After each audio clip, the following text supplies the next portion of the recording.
Hello guys, it's Alon here, and I'm back with another episode of Mini Redstone Tutorials.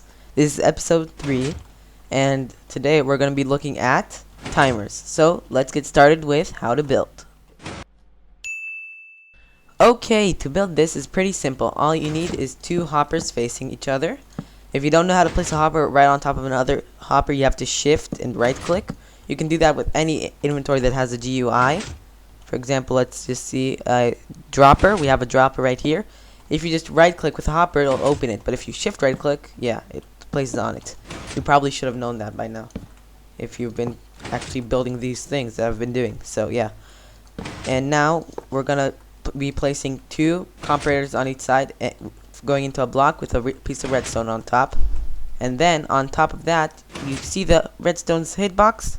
Right click on it with a sticky piston. Just like that, and finally we're going to put a block on top. Then we're going to fill it up the inside, and this is where it varies. 8 blocks, as you can see, it's going to be just like this one.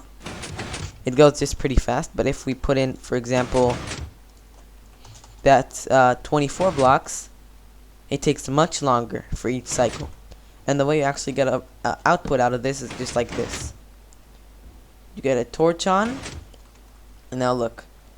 As soon as this one moves over, oh, this one's gonna be full, then it'll start being empty again.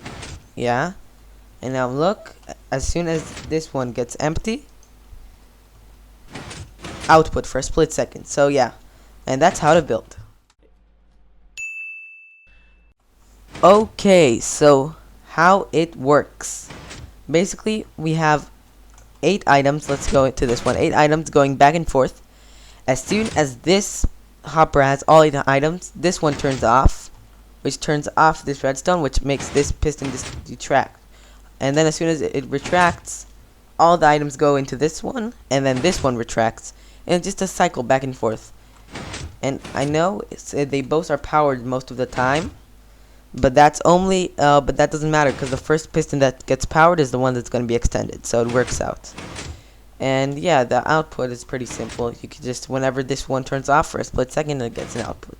That's it. And if you don't want to invert the output, you could put a comparator here.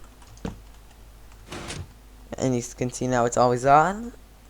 And then it'll turn off for a split second, as soon as it actually transfers, which it takes too long here, so we'll just do it here. And note, one cycle is all the items going from here to here and then back here. That's one cycle. So yeah, that's how it works. Next, we're going to show practical uses.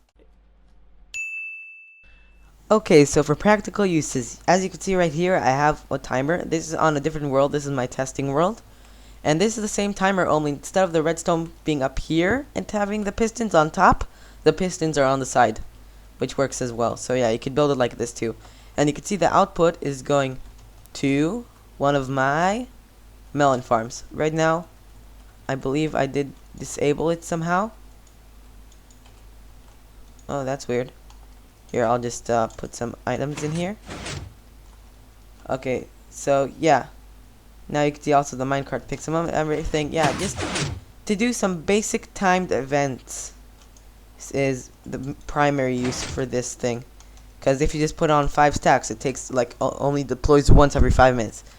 And as you can see, well, we don't have that much in here right now. I think I emptied it out.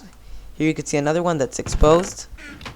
For some reason, are all the items just not in? Yeah, they're not. Let's just put in some.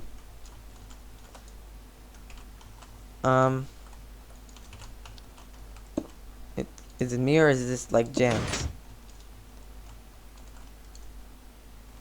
Okay, well, whatever. You can see though. Yeah, I updated this world to snapshots, so it's probably a bit buggy. But as you can see, you have some basic uses like this. Just stick timer on things, on farms, on lots of other things. So yeah, I hope you've enjoyed this episode. Please leave a like down below. Tell me what you think. And I'll see you all next time in Mini Redstone Tutorials. BB.